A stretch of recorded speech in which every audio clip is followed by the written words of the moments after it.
the way to Lamed Aleph, from 30a to 31a.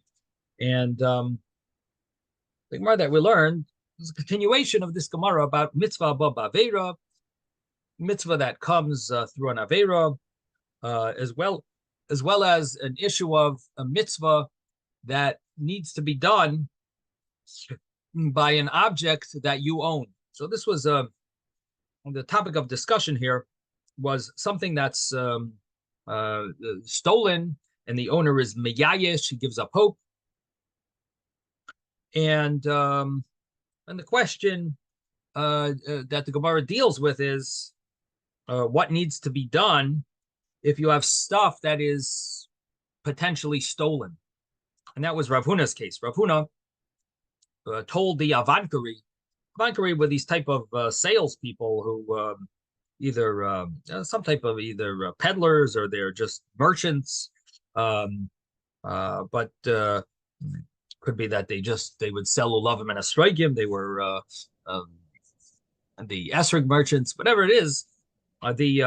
These Avankari, they were dealing with items, specifically hadassim, that the Gemara talks about. Hadassim, and in Aramaic is called asa. Asa in Aramaic is Aramaic for hadassim.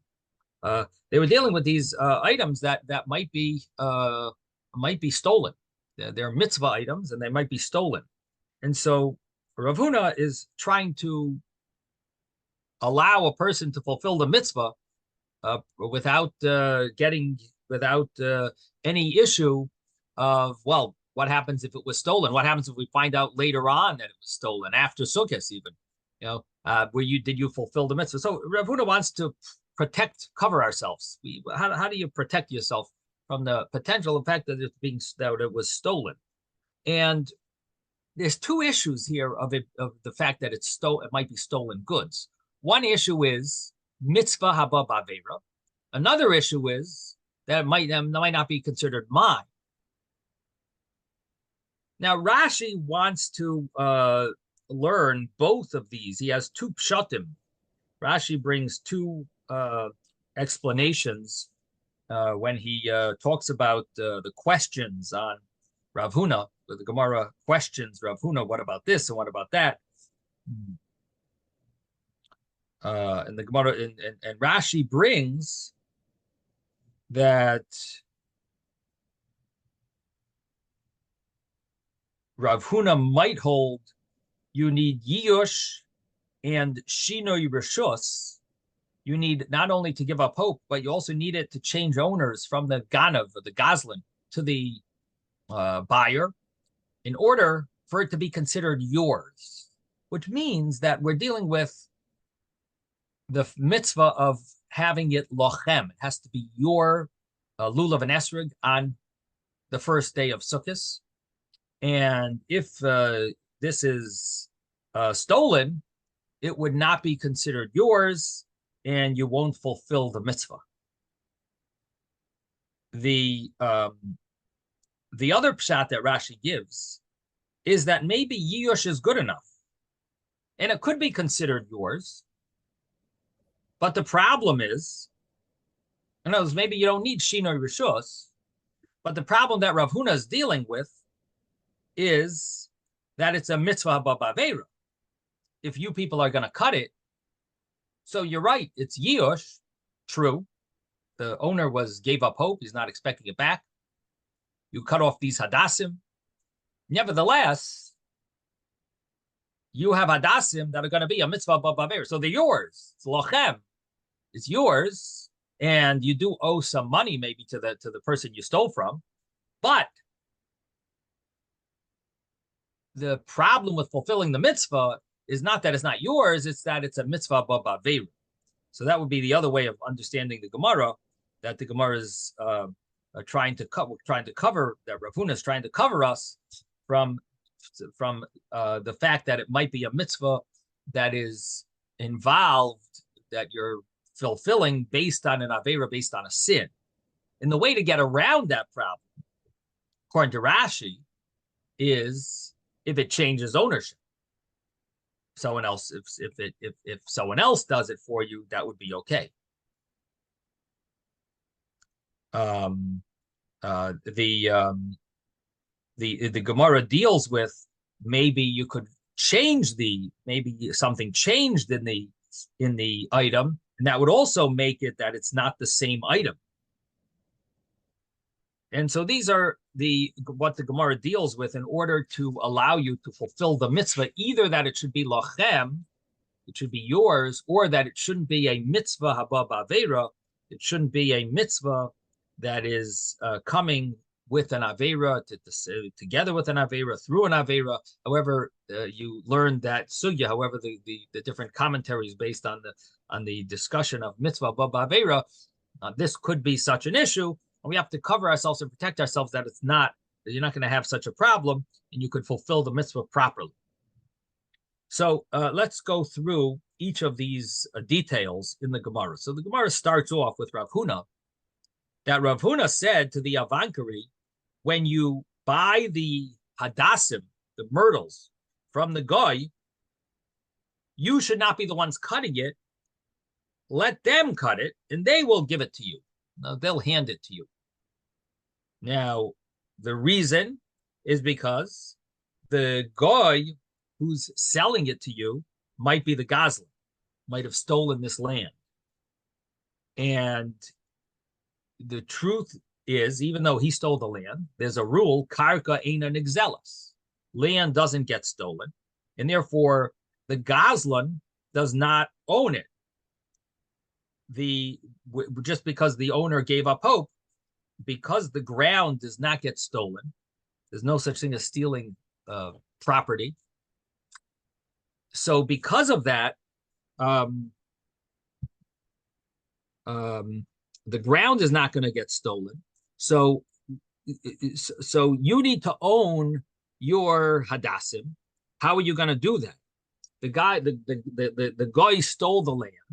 Now you're cutting the hadassim. So if you cut it, then there's going to be a problem of you don't have Yiyush and Shinoi Rishus. You don't have both the guy giving up hope and a change of ownership. Why? Because if you cut it, then what's going to happen is there is Yiyush. It has changed. The guy gave up hope. It has now become yours because you detached it. So you have cut it. You've cut this hadassim from their roots, and you now the Gazlan.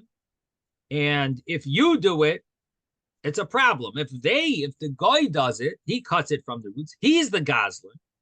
And if so, when he sells it to you, you now have Yiyush and you now have Shinoi Rishus. The Yiyush is when it's in the hands of the guy who's selling it to you. He's the Gazlan. He stole it from a Yid, stole this property. So the owner gave up hope once this guy popped in. The only thing is, this guy doesn't own it. So this guy doesn't own it until he cuts it. Once he cuts it, then he owns those pieces. And now he's the Gazlan of those myrtle branches. And when he sells it to you, now you have a Shinoi Rishus. It has changed ownership from the Gazlan to another person. And this would now be a reason why it's considered yours. It's properly yours. If you actually were to cut it, then it would not be yours. It would be Yiyush, but you don't have Shinoi Rishus. So again, in the previous Gemara, we did talk about the concept that in the Baba Kama, it mentions the opinion that Yiyush alone works, that just giving up hope alone will allow a Gazlan to make it considered his, because if the owner gives up hope, then it's yours. There was such a understanding in the Gemara. Rav Huna here doesn't hold that way according to the first understanding of Rashi. Rav Huna argues on that. Rav Huna holds that Yiyush alone does not allow you to be considered yours, doesn't allow the item to be considered yours, just because the owner gave up hope and you stole it. What makes it considered yours is that it's a shinoi rishus, that it changed ownership, changed the person who's holding it sort of changed owners from the Goslin to another person. Then it actually becomes niknet, owned by the buyer. So the buyer, if he didn't do the actual gzela, he can actually be an owner of it. He can own it, and it'll be his. And that's the first way of Rashi. And then Rashi mentions another option, inami, or also Rashi says you could say that the problem here is mitzvah haba b'aveira. It's not a problem of owning it. It's a problem that it was came about through a sin. And therefore, if you're going to be the ones that are cutting it, then you're the ones who did the sin. And therefore, it will be a sin of mitzvah b'avera.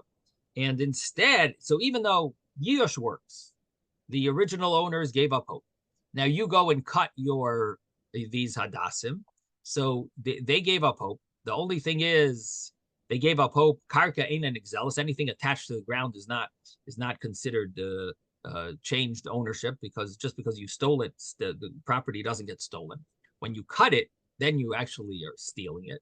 Now that actually makes it yours. You've done a kinyan gzela. You've done an act of acquisition, stealing, and it becomes yours because the owner gave up hope.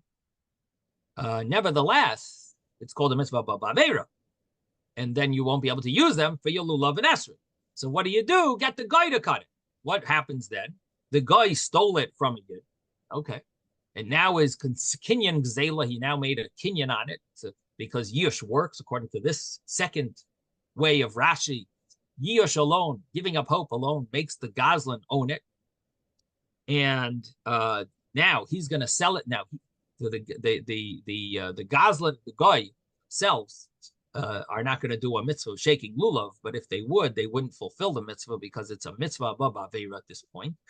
But when he sells it to another person, you no longer have the mitzvah b'avera part because you didn't do the sin of stealing it, so it doesn't have that disgusting element to it that it came about through a sin.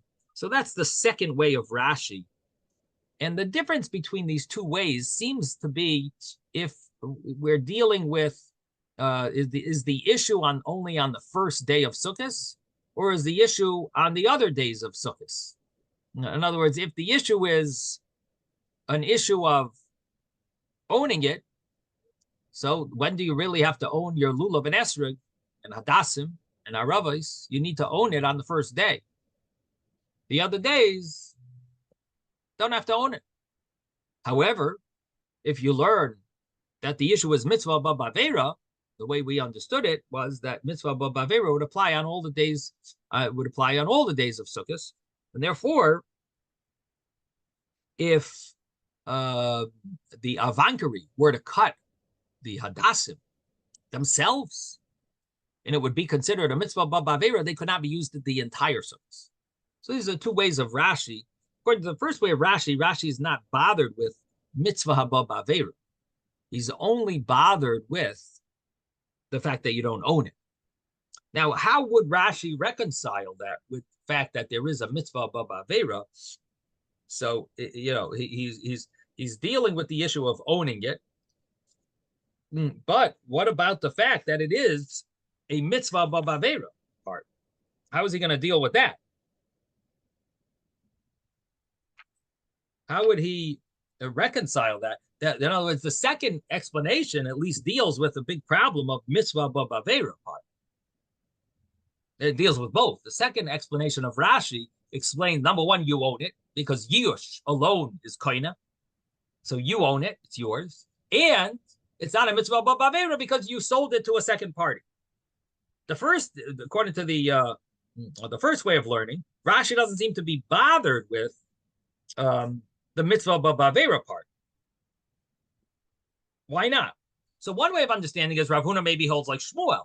Shmuel didn't hold either of mitzvah b'avera. And so maybe that's how Rav Huna also holds. Or the other point is that maybe the fact that we don't know that it's stolen,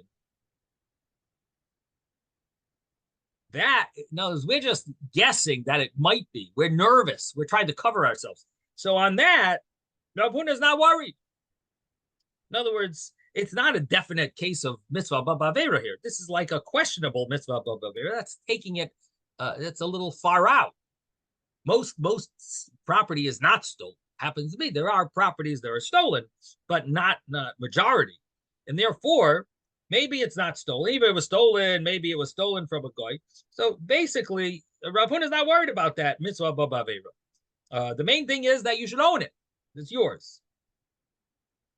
And that's where Rav Huna is dealing. So those are two ways of understanding how Rashi could sort of just leave aside this issue of mitzvah haba b'avera. Now, the Gemara then said that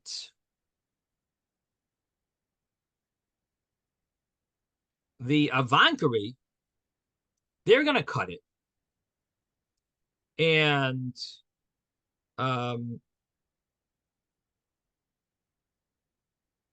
when they cut it, it's going to be Yush Bailim in their hands.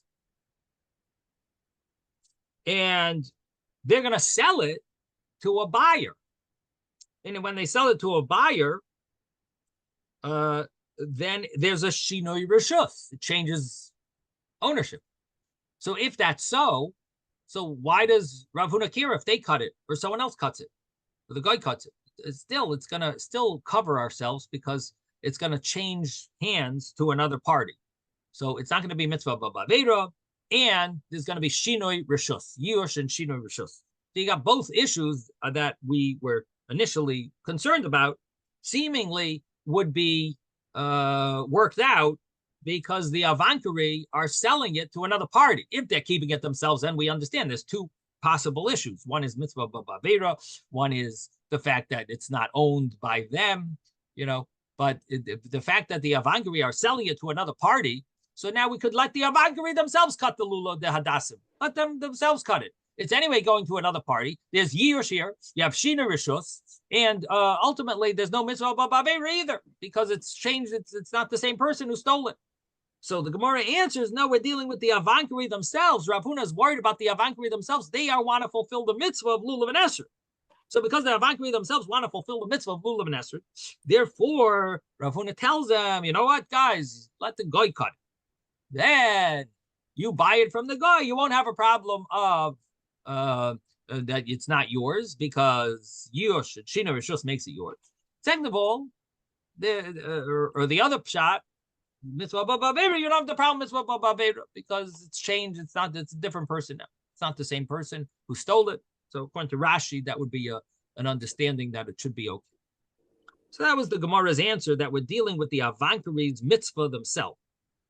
The Gemara now asks, what about Shinoi Maisa?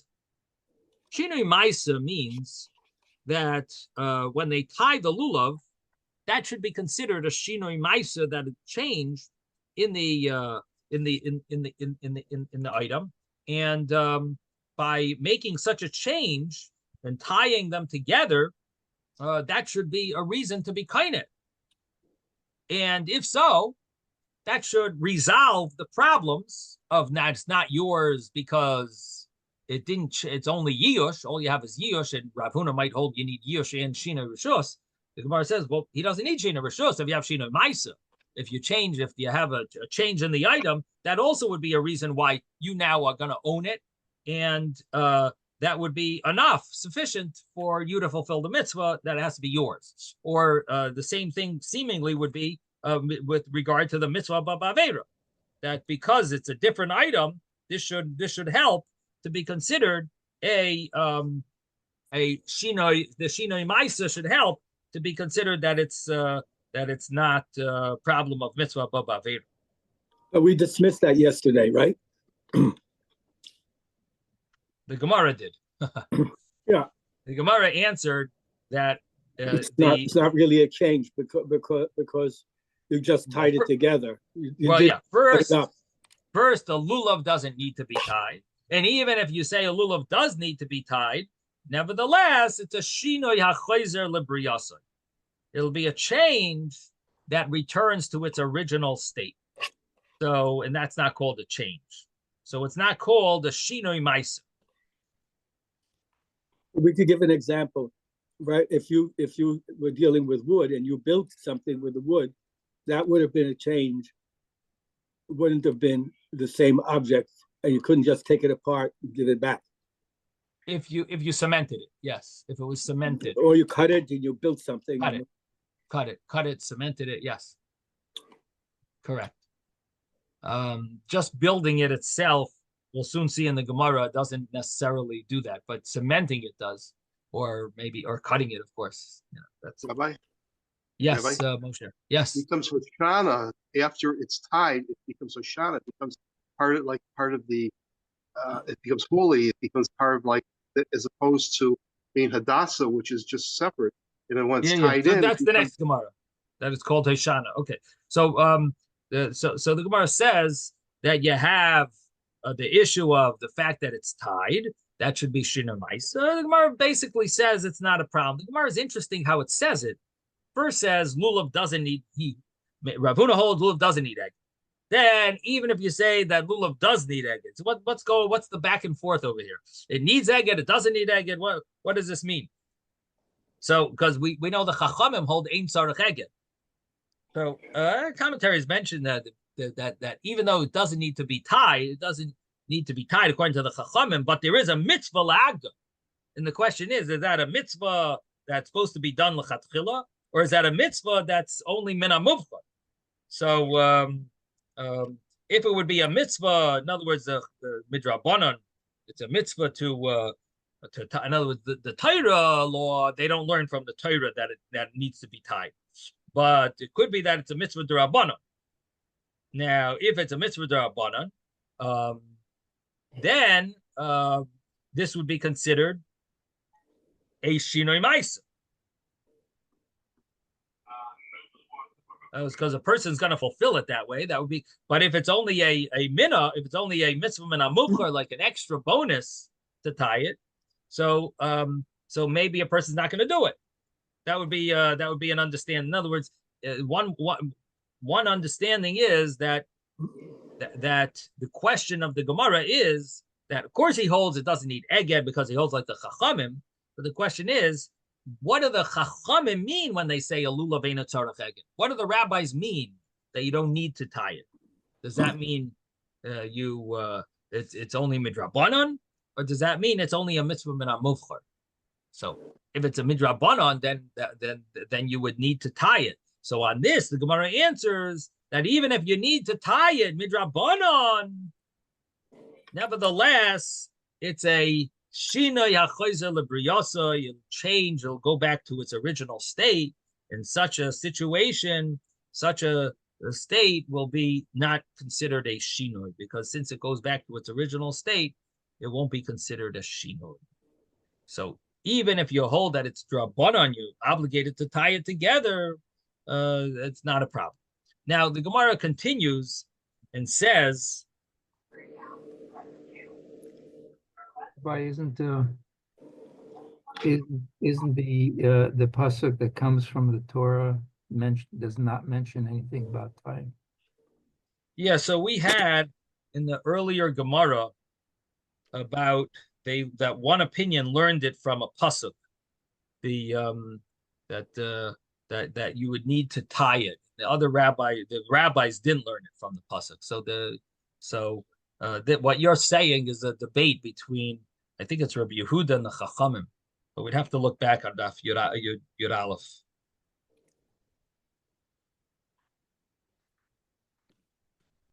Daf Yud Aleph. But in any event, so it's either learned from a pasuk or not. But the Chachamim hold that you don't need an eged, but it's a mitzvah la'agda. The question was, what type of mitzvahs? That's one way of learning. The Aruch L'Ner learns, like I just said. There's another way of learning that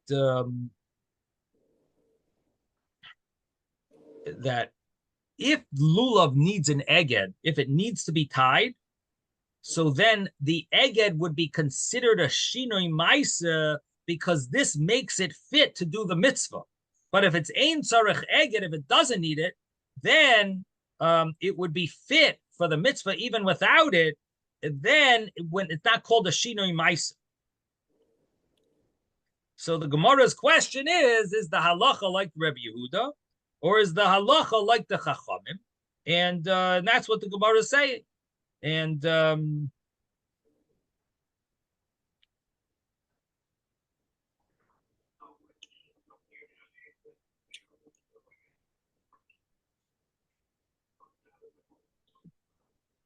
what we're basically saying is there might be a way. You might think of this as an avenue that Rebbe Yehuda could have used, this avenue, to say,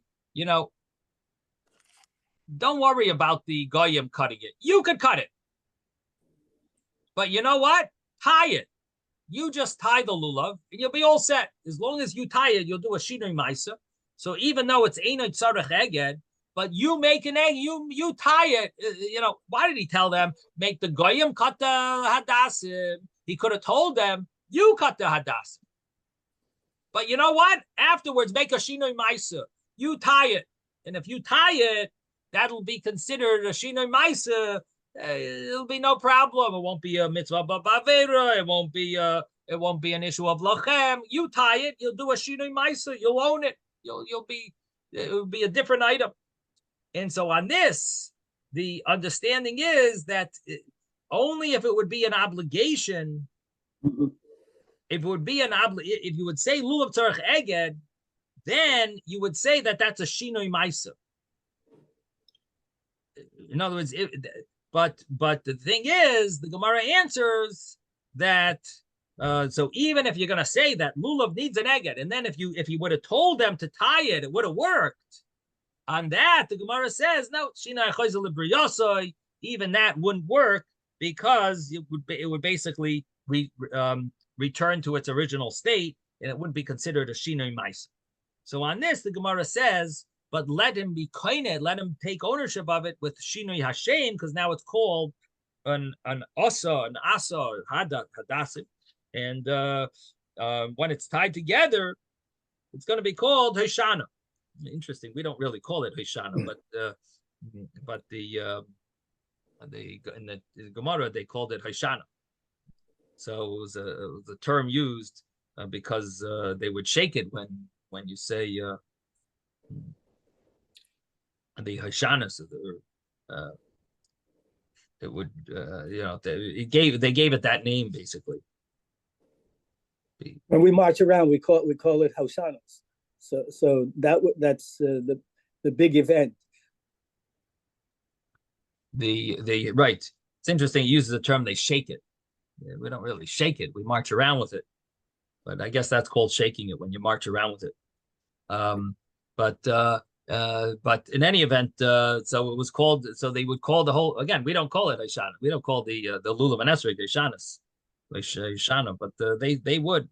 So it's saying it has a shinoi hashem, and if it's shinoi hashem, change in the name, that should also be enough to be koinet. It's considered yours.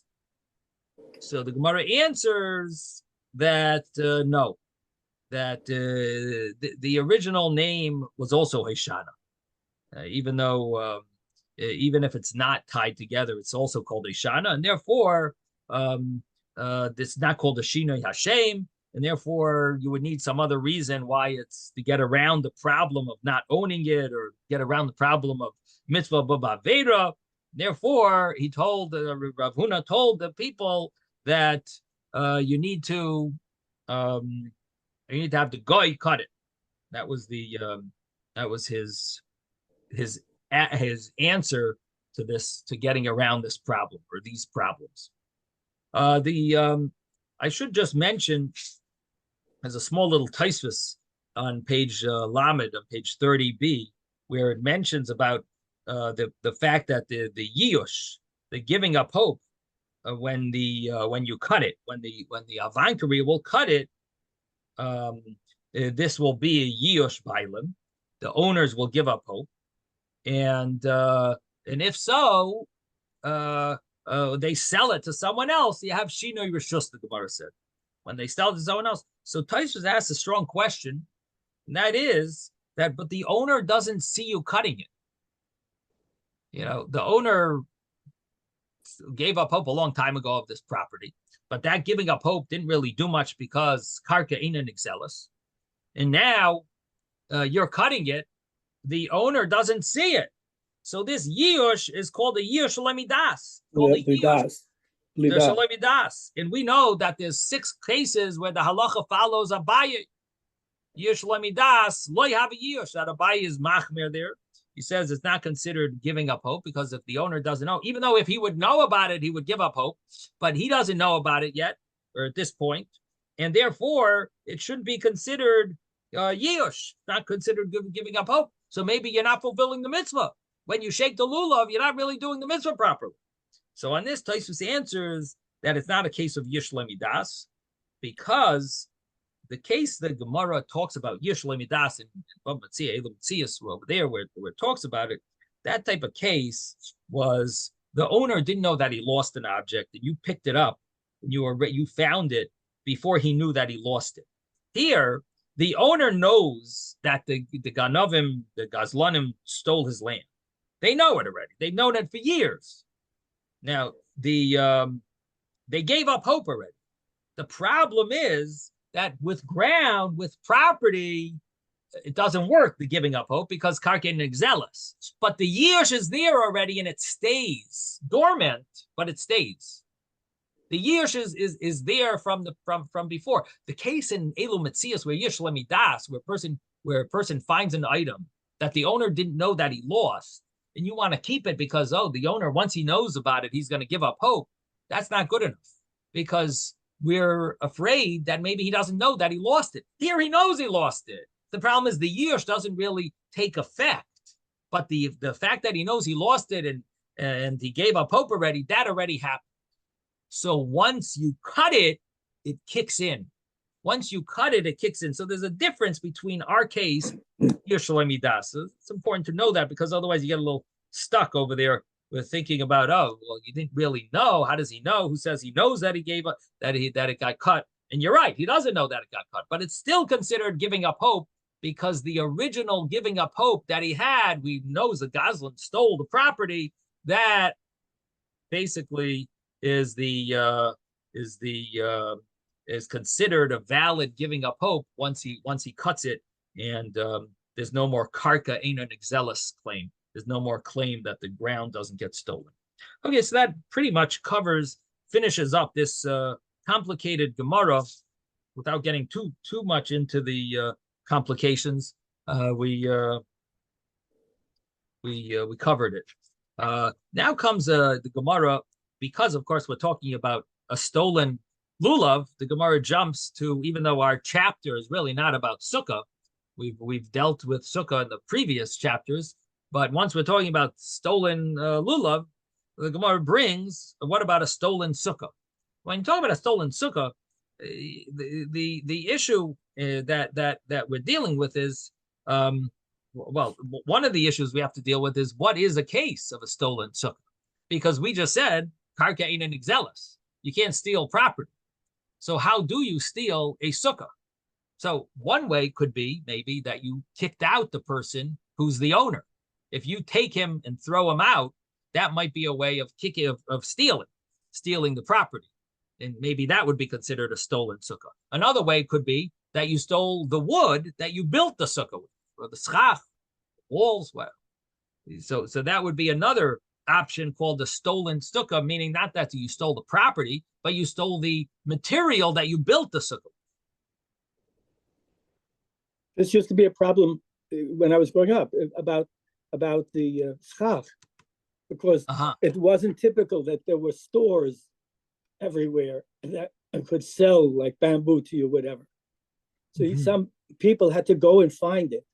And the question was whether you could go to a place like the Jamaica Wildlife Refuge or whatever, which is on the water, and it's nobody has that property. It's public property. It's the government's property on the water.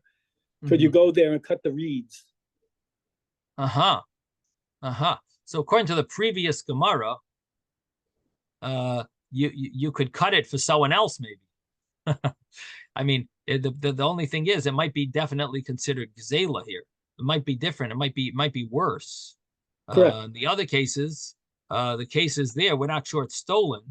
So here it's more definite that it's stolen.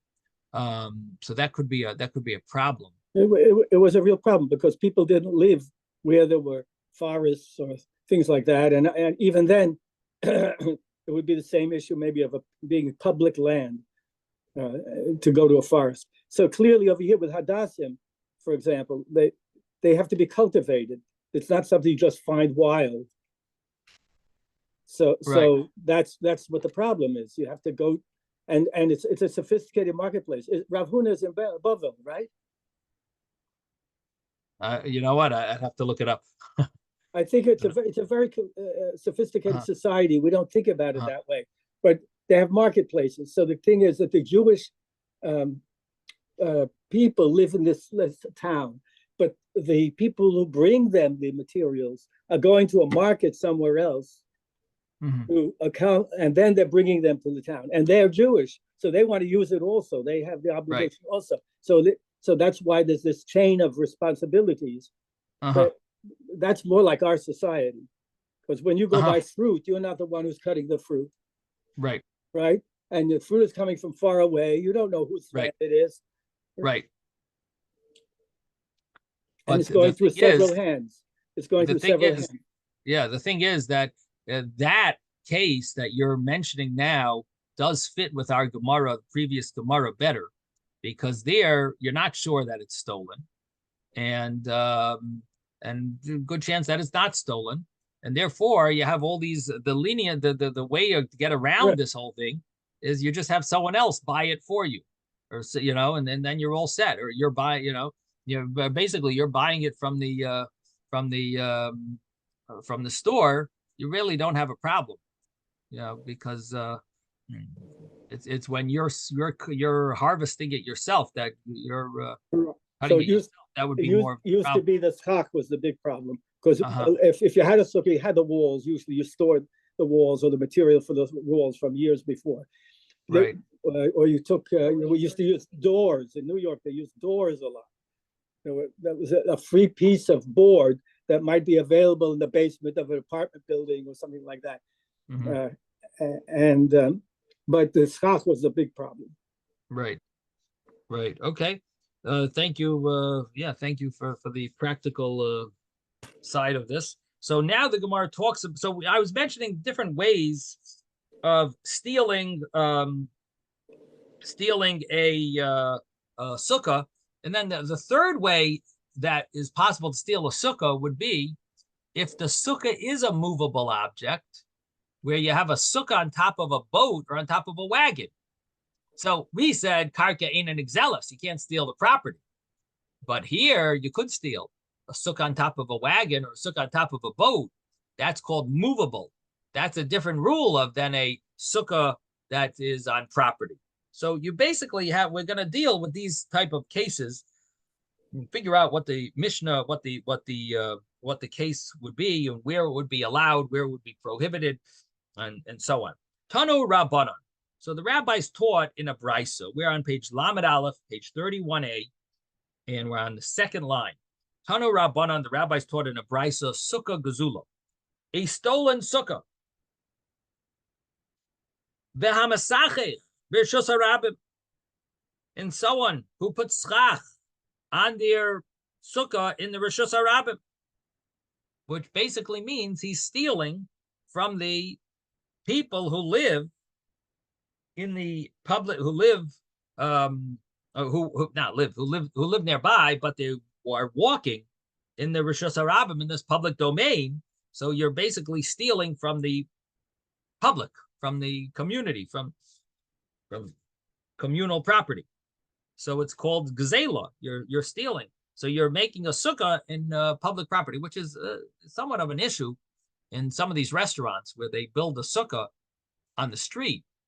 And the question is, do they have permission to really build the sukkah on the street or on these in this public sidewalk, the sidewalk? Could that be a non-kosher? Is it possible that it's not really a kosher sukkah because maybe they're building it in a place where it's not allowed? So the rabbis taught in a brisa that the sukkah gezula, a stolen sukkah, and v'hamasachich b'shus harabim, a person who puts schach on a sukkah in the reshus harabim, in the public domain, Rabbi Eliezer paisel v'chomach shirin. Rabbi Eliezer says it's invalid. And the rabbis say it is valid. It's kosher. I'm Rav Nachman. So Rav Nachman comes to explain. Machloikes b'shatoikef es chaveroi. The argument is when he forces his friend, v'hoitzioi mesukasoi, and he takes him out of his sukkah, and he sits down instead. You take the owner, you say, listen, you own this sukkah, I own this sukkah, get out. And you kick him out, and you sit down in the head chair, and you kicked him out of the sukkah. Now, the guy you kicked out owns the property. He didn't only build the sukkah, he also owns the property that it's on. And you, I don't know how you have the guts or the audacity to do such a thing, but this person did that, and he kicks him out of his sukkah. And Rabbi Eliezer Lataime, Rabbi Eliezer, according to his reason, the Amar that he said, which we had a while back, Ein Adam Yoitze Besukasa Bechayvasai Besukasa Shal Chaveroi. A person does not fulfill his obligation with the sukkah of his friend. You have to own the sukkah. You can't borrow it or just have permission to be in it. And so this is Rabbi Eliezer's law. So karka nixelis. If the ground is stolen, sukkah gzulahi, this is a stolen sukkah. V'inami karka eina nixelis. And if the karka is not stolen, sukkah she'ulahi. It'll be a sukkah that's borrowed. And either way, it's not going to be kosher. So what does he mean to say? That if the sukkah is in the category of gzula, that it's gzula, stolen, it's not yours. If it's in the category of she'ula, it's not a stolen sukkah, but it's borrowed, it's also not yours.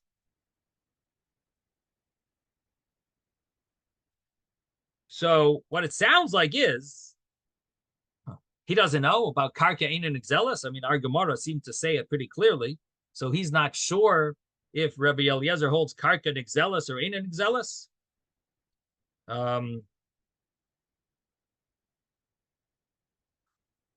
So what is he worried about? So Rashi asked this question, but we'll soon see. Rabbanon, the rabbis, they go according to their reason. The Amri that they say, person could fulfill his obligation with the sukkah of his friend. The karka einon nixelis, and ground is not gzula, is not stolen. You can't steal ground. The sukkah she'ulahi, this is called a borrowed sukkah.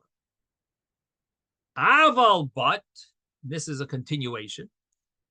Aval gazal eitzim v'sikech bahen. What happens if you stole wood and you put schach on top, or with them? Excuse me. You use them. You stole wood v'sikech bahen.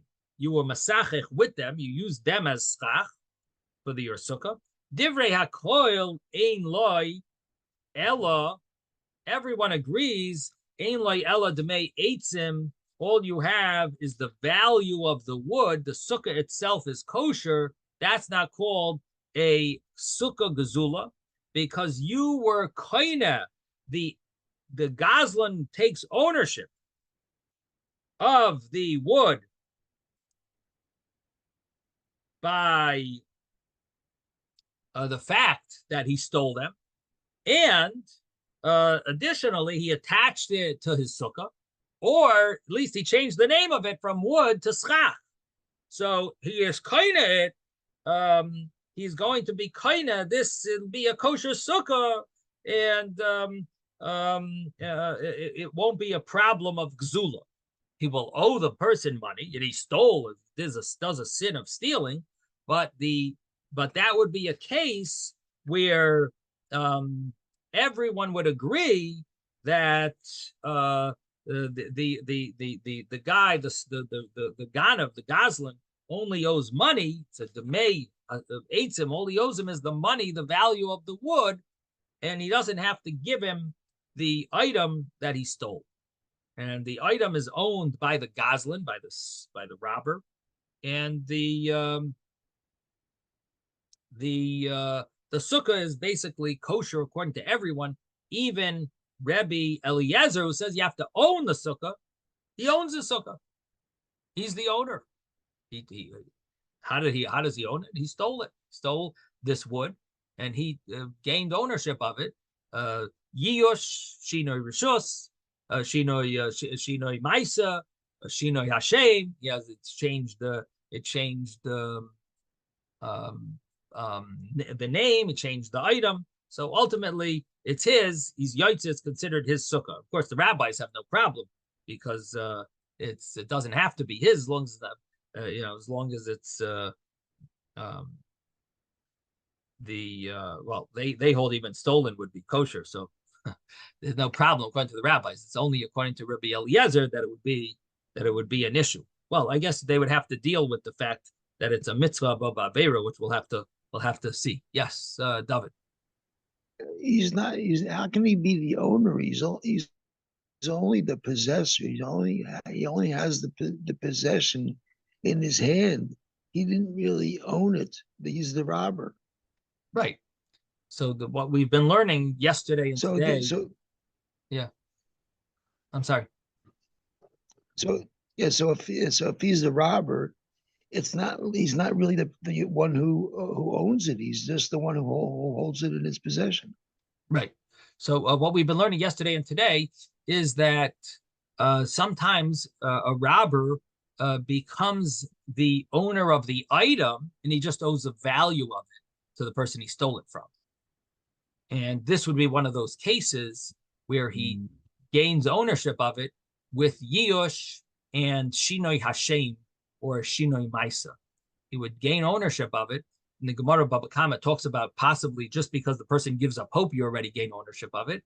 Or the Gemara there talks about another opinion that says, no, it's not enough just giving up hope, but you would need to some other change in it. And here, the change would be that it's now called schach, or the change would be that he actually attached it to his sukkah, and it's considered a shinoi maisa to change in the items. So these would be the reasons why he now becomes the owner, and the fact that he stole it and he owes money to the god, to the nigzal, to the person it was stolen from, doesn't detract from the fact that he is the owner. I'll say there is a discussion in halacha if he doesn't plan on paying the guy back, and he's planning on messing the guy over completely and not even paying, does that detract from the fact that he is now considered the owner of these items? Does that mess it up? As we're saying that he owns it, he was kained with a gzela, so he now is the owner. So can he comfortably sit in the sukkah? Number one, if he didn't pay yet for the item, and number two, even what about if he's not even planning on paying for it? He's planning on truly messing the guy over. Would that somehow affect the fact that he's a goslin and he's not even paying? No, if he's just planning on paying, or if he paid already, okay, it's his. This is his item. He paid for sure, it's his item. But even if he didn't pay, he owes the guy money. He owes the nigzal, person who stole from him, he owes him money. So if he paid him already, of course it's his.